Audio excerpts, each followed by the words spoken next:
안녕하세요. 인천에 사는 30대 후반 여자입니다.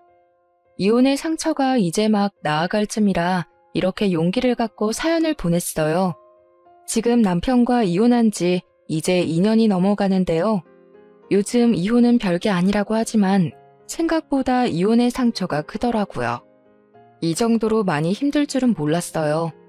10년 가까이 산 남편과 이혼이라니 생각보다 많이 공허한 느낌이 들긴 하지만 남편과 같이 산 동안 받은 상처가 엄청 크기 때문에 공허함을 신경 쓸 힘조차 없어요. 이 답답한 마음을 풀고 싶은데 솔직하게 털어놓을 곳이 없어 용기를 갖고 사연을 보내봤습니다. 길다면 긴 저의 이야기 한번 들어보실래요? 일단 남편은 저보다 5살 많은 사람이에요. 친구 소개로 만나게 된 사람이었는데 남편과 3번 정도 데이트 후 바로 결혼을 하자고 하더라고요. 그만큼 남편이 저한테 푹 빠져버린 거죠. 사실 전 사람을 잘 믿지 않기 때문에 몇 번 보지 않은 남편과 연애하지 않고 바로 결혼을 결정하기 너무 힘들었어요. 사람은 정말 좋은데 신뢰를 쌓기엔 기간이 너무 짧은 게 흠이었죠. 신중에 신중을 더해서 결혼을 고민했는데요. 다들 결혼을 하는 이유가 엄청 사랑해서일 수도 있지만 하필 결혼할 시기에 만난 사람이 이 사람이라 결혼을 결심한 부부도 많잖아요. 제가 딱 그런 경우였죠. 지금 이 사람을 놓치면 언제 또 결혼할 남자가 나타날까 이런 생각이 나더군요. 저도 안정적인 삶을 누구보다 살고 싶은 여성이었고 화목한 가정을 갖고 싶은 욕심이 어릴 때부터 항상 있었어요. 변명처럼 들리시겠지만 결혼에 대해 5개월 동안 신중하게 고민했답니다. 그렇게 남편과 첫 만남 이후 거의 6, 7개월 만에 결혼하게 됐는데요. 결혼을 준비하면 많이들 싸우고 파혼한다고 하는데 다행히 저희 부부는 싸우지 않고 무난하게 결혼 준비를 할 수 있었어요. 저희 부부는 처음부터 무리해서 집을 사지 말고 전세부터 시작하기로 했어요. 그렇게 각자 번 돈은 각자 관리하기로 하고 결혼 생활을 시작했죠. 저희 결혼 생활이 늘 시끄럽고 힘들었던 이유는 다 시어머님 때문이었는데요. 시어머님은 굉장히 화려한 분이셨어요.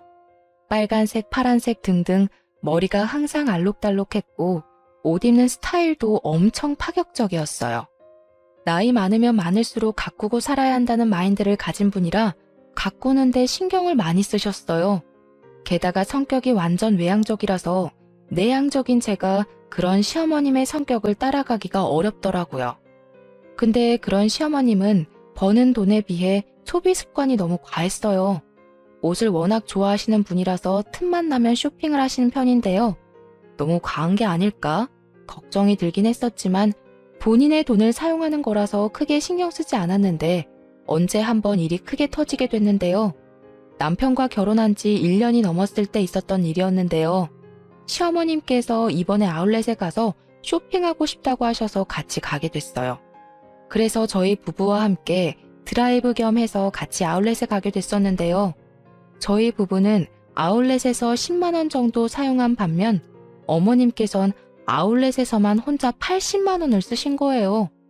분명 80만 원 쇼핑을 하기 한 달 전에도 가방 하나 사신다고 200만 원 가까이 쓴 기억이 있는데 얼마 지나지 않아 80만 원을 쓰신 걸 보고 놀랬었어요. 얼마나 모아둔 돈이 많으면 이렇게 쓰실까 속으로 생각하고 있었어요. 사실 어머님은 친구들한테 옷이나 가방 자랑하는 걸 굉장히 좋아하세요. 어머님 주변 친구들이 워낙 남편 잘 만나서 호화스럽게 사는 편이거든요. 그런 친구분들한테 뒤처지고 싶지 않아 무리해서 쇼핑을 하는 것도 있다고 하더라고요. 이런 이유로 시어머니가 참 사치벽이 심하다고 느꼈습니다. 근데 며칠 후 어머님이 저희 부부를 찾아오신 적이 있었는데요. 왜 갑자기 찾아오셨나 싶었는데 알고 보니 카드값 때문에 오신 거였더라고요. 얘들아, 이렇게 갑자기 찾아와서 정말 미안한데 돈 좀 빌려줄 수 있니? 요즘 돈 때문에 잠도 제대로 못 자고 있다. 네? 갑자기 돈은 왜요? 급하게 쓸 일이 있으신 거예요? 아니, 그게 사실 이번에 카드값이 너무 많이 나와서 말이야. 엄마, 이번에도 카드값 많이 나왔어? 이번에도 옷 사느라 카드값 많이 나온 거지? 도대체 얼마나 나왔길래 이렇게 갑자기 찾아와? 300만 원. 딱 한 번만 빌려주면 다음부터 이렇게 빌리는 일 없도록 할게. 지금 묵어둔 돈 해지하고 갚을 수 없어서 그래. 알고 보니 어머니 카드값만 무려 300만 원이 나왔어요. 엄청 큰 금액이라 엄청 황당하고 당황스러웠는데요. 어머님이 예금 따로 묵어둔 돈 말고는 당장 쓸 돈이 없다며 돈을 빌려달라고 하시더라고요. 결국 남편은 지난달에 받았던 보너스와 본인 용돈을 합쳐서 어머님 카드값을 대신 해결해줬어요. 사실 이번 일 말고도 남편이 어머님이 사고친 일을 대신 해결한 적이 많았었는데요.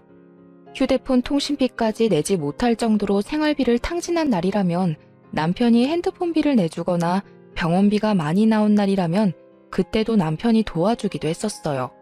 근데 그 정도는 아들로서 해줄 수 있는 일이라 크게 터치하지 않았어요. 부부라서 남편 돈이 계속 나가는 건 좀 신경 쓰이긴 했었지만 몇 천만 원씩 나가는 돈도 아니고 몇십만 원 선 안에서 해결될 일이라서 크게 터치하진 않았었답니다. 근데 이번엔 카드값이 300만 원이나 나왔다고 하길래 남편이 그 돈을 빌려준다고 할 때 썩 내키지가 않더라고요.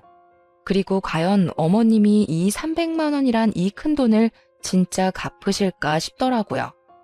여보, 지난번에 어머님한테 300만 원 빌려줬잖아. 근데 그거 어머님이 갚으셨어? 그때 어머님 뵙고 나서 한 번도 연락이 없으셔서. 아니, 안 갚았는데? 아무리 빌려준 돈이라고 해도 엄마한테 그 돈을 어떻게 받겠어. 나이도 많은 양반인데 그 돈 갚을 능력도 안 되고 그냥 안 받을 생각으로 준 돈이었어. 뭐? 아니 그걸 왜 안 받을 생각으로 빌려줘. 30만 원도 아니고 300만 원인데 당연히 받아야지.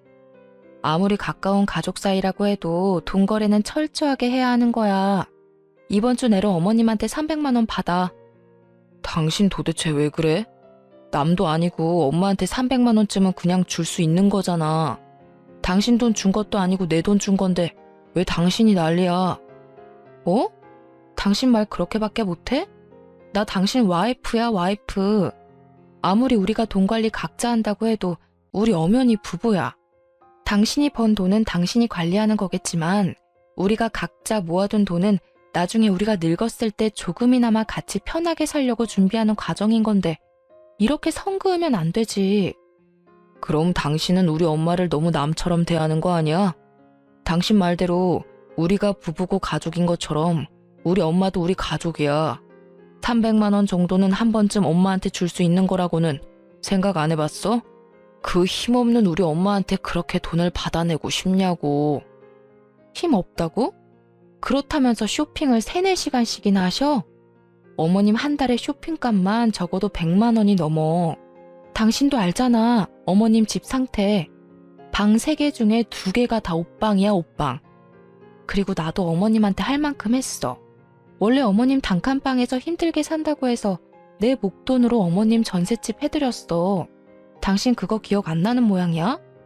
어머님께 잘한 사람을 굳이 따진다면 당신보다 나야, 알고나 말해. 사실 제가 결혼 전에 어머님 작은 전셋집 하나 해드렸습니다. 작은 단칸방에서 살고 계신다는 어머님을 보고 마음이 좋지 않았어요. 그래서 제 목돈 중 일부를 빼서 15평 정도 되는 전셋집으로 이사 갈 수 있게 도와드렸는데요. 남편은 그런 저의 공을 까먹었는지 본인이 어머님께 해드린 일만 생각하네요. 저의 말에 할 말을 잃은 남편은 결국 저한테 사과를 하더라고요. 그래서 남편은 결국 한 달에 50만 원씩 쪼개서 어머님께 돈을 돌려받았습니다. 남편은 본인이 그렇게 화낸 게 미안했는지 50만 원씩 받아낸 총 300만 원을 저에게 주더군요. 전 그 돈을 쓰지 않고 그대로 갖고 있었어요. 300만 원 일은 있고 남편과 해외여행을 다녀온 적이 있어요. 저희 부부는 신혼여행 이후로 제대로 된 여행을 다녀온 적이 없었기에 일주일 정도 동남아 여행을 가기로 했는데요. 처음엔 어머님과 같이 가려고 했었지만 남편이 먼저 이번엔 우리 둘만 가자고 하더군요. 저희 부부가 동남아 여행을 간다는 소식을 듣게 된 어머님은 면세점에서 선물 하나 사오라고 하셨어요. 그래서 여행을 즐기는 동안 어머님 선물 어떤 걸 사드릴까 고민하고 있었는데 때마침 면세점에 스카프가 있더라고요. 어머님이 평소 스카프를 자주 착용하셔서 10만 원대 스카프 하나 사기로 결정했어요. 여행을 다녀온 당일 어머님께 선물을 드리게 됐는데 어머님이 선물이 마음에 안 드는 눈치더라고요. 제가 사드린 스카프를 전혀 사용하지 않으셨고요. 그걸 받고 심드렁 하더니 그 이후로 2주 넘게 삐져 있었어요. 어머님, 도대체 왜 그동안 저희 연락 안 받으셨어요? 연락 안 받을 수도 있지, 왜 그러니? 무슨 일 때문에 왔는데? 어머님이 하도 연락을 안 받으시니까 무슨 일 있는 줄 알고 직접 찾아왔어요. 그동안 무슨 일 있으셨어요? 그래, 이왕 이렇게 말 나온 김에 솔직하게 말할게. 너희 이번 여행 다녀왔을 때 내가 선물 하나 사오라고 했었지? 근데 어떻게 고작 스카프 하나 달랑 사올 수가 있니? 어머님 평소에 스카프 좋아하시니까 취향 생각해서 사온 거였어요. 스카프 마음에 안 드셨어요? 누가 요즘 면세점에서 스카프만 사니? 다른 집 며느리는 여행 다녀오면 시엄마 생각해서 명품백이나 비싼 화장품 세트 같은 거 사서 준다고 하던데 너는 고작 스카프만 사오니? 주변 친구들한테 창피해서 자랑도 못했어. 어머님이 충분히 서운하실 수 있는 부분이겠지만 저희 어머님 명품백 사드리려고 여행 간 거 아니었어요. 그리고 명품백이 1, 20만 원 하는 물건도 아니고 적어도 2, 300만 원은 거뜬히 깨지는 건데 저희가 그것까지 사드릴 돈이 없었어요. 여행 갈 돈은 있고 이 시애미 가방 하나 살 돈은 없다는 게 말이 안 되잖아. 정말 실망이다 실망이야. 생각보다 어머님의 삐짐이 오래 갔었어요. 저한테 본인 잔심부름을 시키는 것은 물론이고 제가 다니고 있는 회사 앞에 갑자기 찾아와서 5만 원, 10만 원씩 용돈을 가져간 적이 한두 번이 아니에요. 말도 없이 회사 앞까지 찾아오실 분이 전혀 아니신데 이번 일로 복수라도 하고 싶은 것인지 수시로 그러시더라고요. 예전에 남편이 시어머님께 빌려준 300만 원을 저한테 준 적이 있었잖아요. 그 돈을 그동안 쓰지 않고 갖고 있었던 게 천만다행이었어요. 그 돈으로 결국 어머님 명품 가방 하나 사드렸습니다. 아무리 남편이 저한테 준 돈이지만 그래도 남편한테 미리 말하고 가방 하나 사드렸어요. 남편은 고맙다고 절 안아주더라고요. 이런 철없는 시어머님 때문에 하루에 수십 번은 천국과 지옥을 오고 갈 때가 많아요. 저에게 가방을 선물 받은 어머님께선 동창 모임에 가서 가방 자랑을 엄청 했다고 들었어요. 우리 며느리가 사줬다면서요. 그래도 그 말을 들으니 기분은 좋았네요. 그런데 제가 이혼을 결정하게 된 큰 대형 사고가 터졌었는데요. 어머님께선 동네 아주머니 두세 분과 자주 놀러 다니는 편이셨어요. 주로 꽃 구경을 가거나 함께 카페를 다니셨어요. 카페에서 3, 4시간씩 수다를 떨 정도로 가까운 사이 같더라고요. 그런데 언제부터 동네 아주버님들과 같이 나이트를 다니기 시작하셨어요. 아무리 흥이 넘치고 화려한 걸 좋아하신다고 해도 나이트를 다니시던 분들이 절대 아니었어요. 흥을 풀기 위해 노래방에서 한두 시간 노래 정도 부르는 정도였지 나이트에 가는 편은 아니었는데요. 나이트를 다닌다고 들었지만 전 크게 반대를 하지 않았어요. 아버님과 사별한 지 꽤 되셨기에 적적하시니까 다니는 거겠지 라고 대수롭지 않게 넘겼고 남편도 크게 반대하지는 않았어요. 처음엔 일주일에 한 번 정도 가시는 것 같더니만 어느 순간 일주일에 두세 번은 가는 것 같더라고요. 그래서 너무 다니는 거 아닌가 싶었는데 오히려 어머님은 나이트만 다녀오면 스트레스가 풀린다고 너무 좋아하셨어요. 나이트에 다니고 나서부터 쇼핑하는 횟수가 의외로 줄기도 해서 차라리 다행이다 싶었죠. 근데 언제 한번 어머님께서 연애를 한다고 말씀하셨었는데요. 어머님이 아버님과 사별하고 나서 단 한 번도 연애를 한 적이 없었어요. 재혼할 생각도 전혀 없다고 말씀하신 분이라 그런 어머님께서 연애를 시작하셨다 해서 깜짝 놀랐는데요. 얘들아, 나 요즘 만나는 남자 한 명 있어. 너희들한테 이걸 말해야 하나 고민 많이 했는데 만나다 보니 이 남자 좀 괜찮은 것 같아서 너네한테도 솔직하게 말해야겠구나. 어머님, 너무 축하드려요. 어떤 분이세요? 어서 말해주세요. 나이트에서 만난 남자이긴 한데 그 사람도 와이프랑 사별한 남자더라고.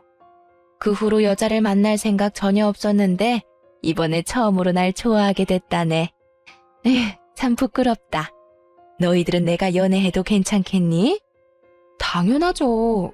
전 진작에 어머님이 연애하길 바랬어요. 당신은 어때? 어머님이 연애하시니까 좋지? 근데 걱정되는 게 있어. 나이트에서 만났다는 게 참 마음에 걸리네. 아무리 둘 다 연세가 있으신 분이라고 해도 만난 장소가 너무 불순하잖아. 정말 괜찮은 분 맞아? 내가 산 세월이 있는데 남자 하나 볼 안목도 없겠어? 참 다정하고 좋은 사람이야. 어머님은 소녀처럼 정말 좋아하셨어요. 연애할 생각이 없다고 하셔서 평생 혼자 사시는 게 아닐까 걱정이 많았었는데 이제 어머님도 새 삶을 살 수 있다는 사실에 정말 행복하더라고요. 어머님께서 이번에 새로 만나는 남자친구는 어머님보다 4살 정도 많은 분이셨어요. 두 분께서 일주일 내내 만나서 데이트를 즐기고 그런다고 하셨는데요. 근데 어머님이 말씀하시는 걸 들으면 그 남자친구분 하는 행동들이 좀 이상하더라고요. 정상적인 연애가 아닌 것 같은 느낌이랄까? 그리고 실제로 만나봤는데도 좀 꺼림칙했고요. 데이트를 하다 보면 서로 번갈아가며 데이트 비용을 내거나 하는 게 있어야 하는데 모든 비용을 어머님이 내셨어요. 게다가 신발부터 옷, 가방 등등 갖고 싶은 물건이 있으면 모두 다 어머님께 사달라고 한다고 하더라고요. 하는 행동을 보면 완전 늙은 제비 같더라고요. 언제 한번 어머님 남자친구와 어머님, 저 이렇게 3명이서 저녁 식사를 한 적이 있어요. 남편은 이날 회사 일 때문에 참석을 하지 못한 상태였는데요. 저녁 식사 장소는 어머님 남자친구분께서 알아본 곳이라고 들었는데 생각보다 가격대가 높은 레스토랑이라서 놀랬어요. 아무래도 며느리인 저를 본다고 하니 신경 쓴 게 보이더라고요. 이날 남자친구분께서 식사 대접을 해주나 보다 싶었는데 결론부터 말하자면 제 착각이었어요. 어머님, 여기 스테이크 너무 맛있네요. 그러게 말이야. 혁호씨, 너무 맛있었어요. 하여튼 혁호씨, 음식점 고르는 센스가 있다니까. 당신 며느리 보는 날인데 신경 써서 장소 선택 좀 해봤어요. 마음에 들어요? 그럼요. 맛이 아주 훌륭해요. 세아가, 너도 마음에 드니? 네. 오랜만에 이런 고급진 레스토랑에서 식사하니까 입이 아주 호강하네요. 정말 잘 먹었습니다. 식사할 때까지만 해도 이렇게 분위기가 좋았어요. 그렇게 계산을 하려고 하는데 자연스럽게 어머님께서 계산을 하시더라고요.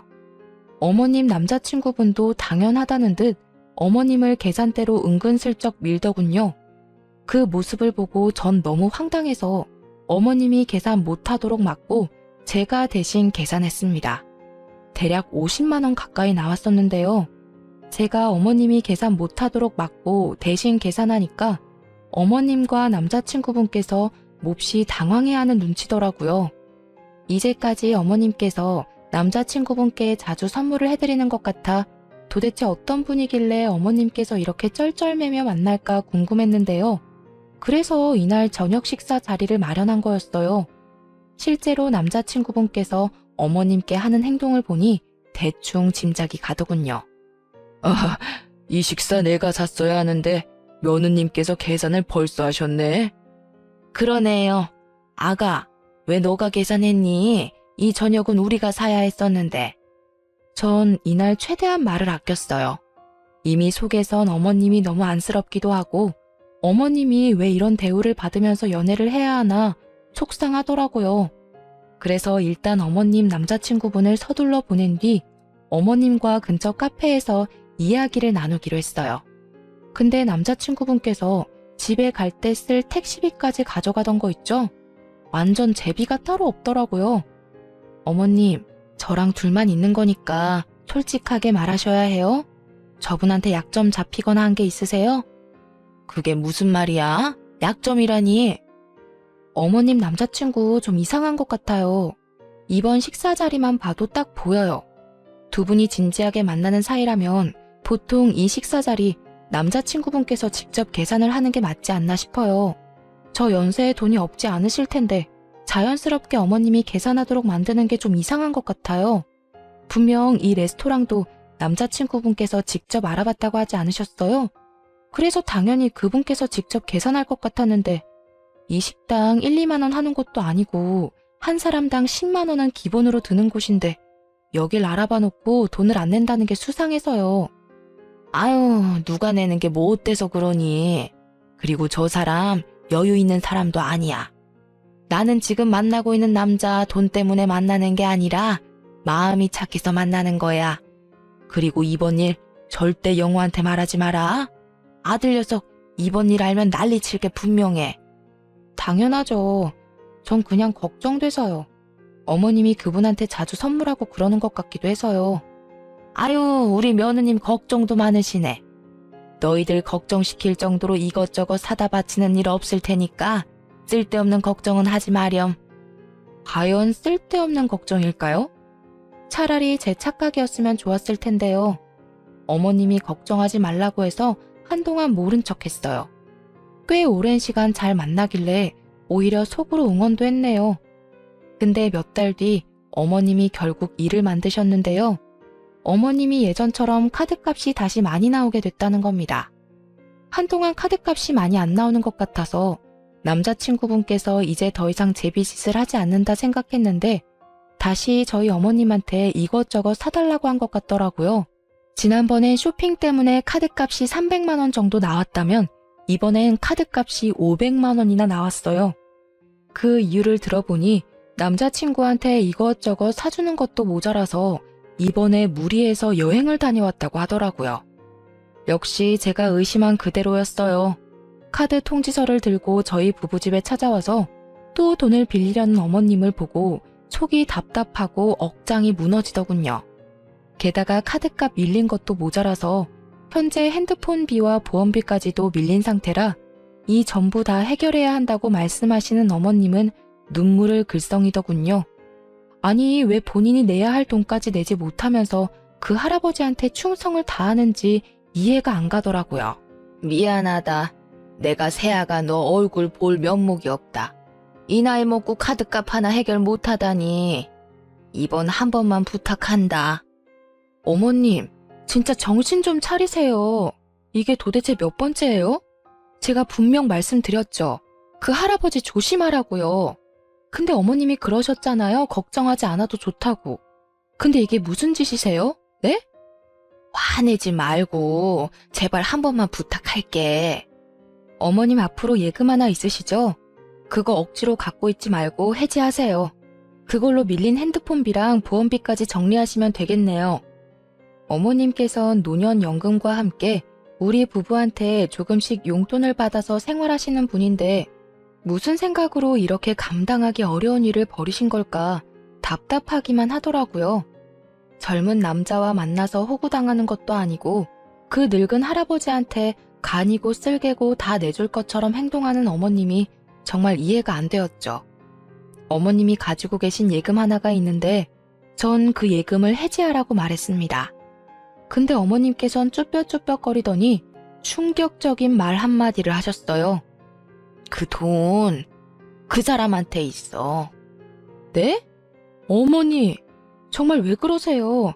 얼마나요? 얼마나 주셨는데요? 6천만 원. 그 사람이 주식 좀 할 줄 안다고 하길래 내가 투자 목적으로 6천만 원 줬어. 2배 이상 불려준다고 하길래. 근데 정말 잘 되고 있는 것 같더라고. 어머님이 주식에 대해 뭘 안다고 그러세요. 요즘 주식시장 얼마나 안 좋은데요. 그거 손해보더라도 당장 돌려받으세요. 아시겠어요? 그거 돌려받는 대로 카드값이랑 핸드폰비 다 해결하시고요. 어머님을 집에 돌려보내고 전 시름시름 앓았습니다. 어머님 때문에 마음 편할 날이 없기 때문인데요. 그날 저녁 남편이 퇴근하고 나서 시름시름 앓고 있는 저한테 왜 그러냐고 묻더군요. 전 그런 남편에게 어머님과 있었던 일을 모두 말했어요. 근데 남편은 이미 알고 있던 것처럼 반응이 싱겁더라고요. 그리고 주식 얘기를 꺼냈었는데 그때부터 사색이 되더군요. 혹시 당신도 그 할아버지한테 돈 준 건 아니지? 자기야, 일단 화내지 말고 들어. 나 그분한테 3천만 원 드렸어. 나도 요즘 주식에 대해 관심이 있는데 그분이 딱 주식을 하고 있다고 해서 한번 투자 좀 해봤어. 근데 정말 잘하는 분이라고 하더라고. 너무 걱정 안 해도 돼. 당신 정말 미쳤어? 그걸 왜 나한테 허락도 없이 투자를 하냐고. 3천만 원이 네 집 개 이름도 아니고 왜 마음대로 그걸 주냐고. 어머님도 6천만 원이나 드렸다더라. 왜 둘 다 나한테 그러는 거야? 그분이 사기라도 치면 어쩌려고. 아니야. 그분 사기치거나 그럴 분은 아닌 것 같아. 그리고 당신이 무슨 돈이 있다고 3천만 원이나 그 사람한테 투자를 해? 사실 우리가 예전에 공동으로 모아둔 3천만 원 예금 그거 깨서 드렸어. 정말 미안해. 내가 그거 꼭 제자리로 돌려놓을게. 나 한 번만 믿어줘. 그걸 손댔다고? 진짜 당신이나 어머님 모두 다 질린다. 도저히 안 되겠어. 우리 이혼하자, 이혼해. 이혼이라니. 이혼은 절대 안 돼. 나 당신이랑 못 헤어져. 내가 왜? 전 한동안 친정집에 가기로 했습니다. 생각 정리가 되면 그때 이혼을 할지 말지 결정하기로 했는데요. 친정집에 2주일 정도 가 있을 동안 시어머님과 남편에게 큰일이 터졌어요. 어머님 남자친구가 잠수를 탔다고 합니다. 어머님께서 돈을 돌려달라고 말한 순간 그때부터 연락이 닿지 않았다고 해요. 어머님이 그 남자친구 집에 찾아갔었는데 이미 모든 짐을 다 뺀 상태로 어머님이 모르는 곳으로 도망갔다고 합니다. 저는 이미 예상하고 있던 결과였어요. 요즘 이런 사람들 한둘이 아니라고 하잖아요. 시어머님 남자친구분 하는 행동만 봐도 딱 사기칠 사람 같았어요. 어머님은 그분한테 콩깍지가 제대로 씌어서 그걸 모르고 있던 거였어요. 알고 보니까 어머님만 사기를 당한 게 아니라고 해요. 어머님과 같이 나이트를 다니던 동네 아주머님들도 그 할아버지의 말만 믿고 주식에 투자했다가 돈을 돌려받지 못했다고 하네요. 6천만 원 사기를 당한 어머님은 약과였어요. 어떤 아주머니는 1억 가까이 돈을 잃었다고 합니다. 어머님은 물론이고 남편까지 돈을 돌려받지 못한 상태로 전 이번 일을 알게 된 후 이혼하기로 결정했어요. 이혼하자고 말하니 남편은 정말 손이 발이 되도록 싹싹 빌었습니다. 어머님은 이번 일로 제정신이 아닌지 오히려 이런 일로 이혼을 하냐면서 적반하장으로 나오더라고요. 넌 이런 일 가지고 이혼을 꼭 해야겠니? 부부란 게 어려움이 있으면 같이 이겨낼 줄도 알아야지. 이혼하자는 소리가 어떻게 바로 나올 수가 있어? 어머님, 이제까지 어머님이 저희한테 한 행동들을 생각해 보세요. 저는 남편도 남편 일이지만 어머님 그 철딱선이 없는 행동 때문에 숨 막혀서 이 사람이랑 못 살아요. 어머님 수준껏 생활을 해야지 탱자탱자 돈 쓰기만 하시는데 옆에서 그걸 제가 다 어떻게 감당하고 살아요? 그리고 어머님이 분명 그러셨죠? 이제까지 산 세월이 있어서 안목이 좋다고요. 근데 어머니 인생 헛사셨어요. 이 연세에 어떻게 감당하려고 남자 하나 잘못 만나서 돈까지 잃으셨어요? 무슨 힘으로 다시 일어나시려고요? 저 어머님 보기 싫어서라도 이 사람이랑 이혼하고 싶어요. 어머머머, 얘 말하는 것 좀 봐. 말이면 단 줄 알아? 당신은 나랑 이혼하면서 그 할아버지한테 준 3천만 원 나한테 다시 돌려줘야 할 거야. 그 3천만 원 중에서 2천만 원은 내 돈이나 마찬가지였잖아. 그리고 어머님도 지금 살고 있는 전셋집 빼셔야 할 거예요. 그 전세자금 다 제 돈인 거 잊지 않으셨죠? 당장 집 정리하고 돌려주세요. 전 이 말만 남기고 집에 있는 모든 짐을 빼서 다시 친정집에 들어갔습니다. 남편은 저희 친정집에 찾아와서 울고 불고 난리가 아니었어요. 그런 남편을 보고 친정아빠는 남편 얼굴에 소금을 뿌리며 당장 꺼지라고 고래고래 소리를 질렀답니다. 엄마도 그런 시엄마 밑에서 살 필요 없다고 이혼 결정 잘했다고 말했어요. 언제 한 번은 남편이 제가 다니고 있는 회사 앞까지 찾아왔어요. 퇴근 시간 맞춰서 와 있었더라고요. 전 창피한 나머지 그런 남편을 데리고 서둘러 회사 근처에 있는 카페로 갔는데요. 지금 이게 무슨 짓이야? 왜 말도 없이 남의 회사로 찾아오고 그래? 당신이 내 전화조차 받지 않으니까. 당신이 내 전화를 받아줘야 얘기를 하든지 말든지 하지. 왜 내 전화 안 받아? 정말 나랑 이혼이라도 하겠다는 거야? 내 말을 뭘로 들은 거야? 나 당신이랑 이제 못 산다고. 이혼하고 싶다고. 왜 자꾸 물어봐? 이해 못했어? 자기야, 제발. 나 한 번만 봐줄 수 없어? 나 정말 반성 많이 하고 있어. 우리 엄마도 후회 엄청 하고 있고. 우리 모자 앞으로 자기한테 충성을 다할게. 그딴 거 다 필요 없고 이혼 준비나 잘해. 남편이 이 이후로 몇 번을 더 붙잡았어요. 전 절대 같이 살 마음 없다고 완강히 거절을 했는데요. 그렇게 길고 긴 시간이 흐르고 나서 합의 이혼을 하기로 결정했습니다. 남편과 살고 있던 집을 내놓고 돌려받은 전세금은 제가 갖기로 했어요. 남편이 전세금 제가 전부 가지는 대신에 3천만 원 말고 1,000만 원만 주면 안 되겠냐고 하길래 그렇게 하라고 했습니다. 그래서 전 전세금과 함께 1,000만 원을 받았어요. 그리고 어머님도 살고 있는 집 정리해서 제 계좌로 전세비를 입금하셨더라고요. 남편은 물론이고 어머님까지도 한순간에 집이 사라진 거잖아요. 두 사람은 결국 연식이 오래된 빌라 반지하로 이사 갔다고 해요. 남편은 그런 집에서 어머님과 같이 살려고 하니까 정말 많이 힘든 눈치더라고요. 그래도 뭐 어쩌겠어요. 두 사람이 벌인 일인데요, 뭐. 근데 최근에 남편한테 연락이 왔어요. 어머님의 유방암 소식 때문이었는데요. 최근에 어머님께서 가슴 쪽에 뭐가 만져진다고 해서 건강검진을 받았다네요. 검사 결과 유방암 진단을 받았답니다. 근데 정작 두 사람은 병원비가 없는 상태라 당장 수술을 진행할 수 없었어요. 그래서 남편이 수술비를 빌리기 위해 저한테 전화를 한 거였더라고요. 여보, 잘 지냈어? 이혼하고 오랜만에 연락하는 것 같네. 정말 미안한데 돈 좀 빌려줄 수 있을까? 우리 엄마가 이번에 암 진단을 받아서 내가 지금 너무 찌질한 거 알겠지만 엄마가 아프다는데 어쩔 수가 없네. 당신이랑 이혼하고 나서 나 쥐뿔도 없어. 당신도 알잖아, 우리 사정. 이번 한 번만 도와줄 수 없어? 딱 한 번만 도와주면 진짜 당신한테 연락 안 할게. 내가 뭘 믿고 두 사람한테 돈을 빌려줘. 어머님이 아프신 건 안타까운 일이지만 이젠 내가 상관할 일이 아니라고 봐. 이젠 나 당신 가족 절대 아니야. 당신 능력껏 해결해. 다시는 연락하지 말고. 이번에 돈 한 번만 빌려주면 더 이상 연락하지 않을게. 우리 엄마 아프다는 거 거짓말 아니야. 진짜 우리 엄마 진짜 아파. 지금 치료 안 받으면 우리 엄마 죽을지 몰라. 사람 한 번 살린다 생각하고 돈 좀 빌려주라. 나 정말 미치겠어. 반대로 장모님이 암이라고 생각해봐. 당신도 속상할 거잖아. 내 입장 딱 한 번만 생각해줘. 우리 이제까지 산 정을 봐서라도 딱 한 번만.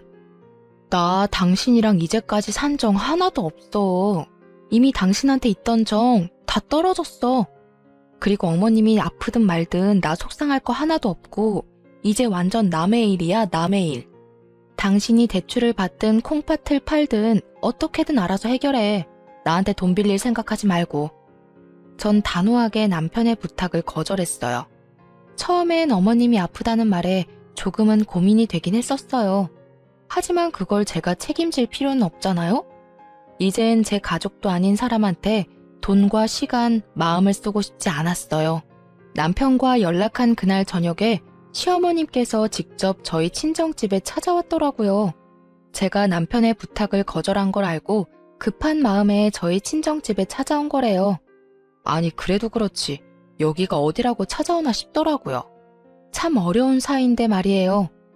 어머님의 모습을 보니 정말 아픈 사람이 맞긴 한 것 같더라고요. 예전엔 어머님이 약간 통통하신 편이었는데 살이 많이 빠지셨더라고요. 사돈, 정말 오랜만이네요. 미애, 너도 잘 지내고 있었니? 이렇게 갑자기 찾아오게 돼서 미안하다.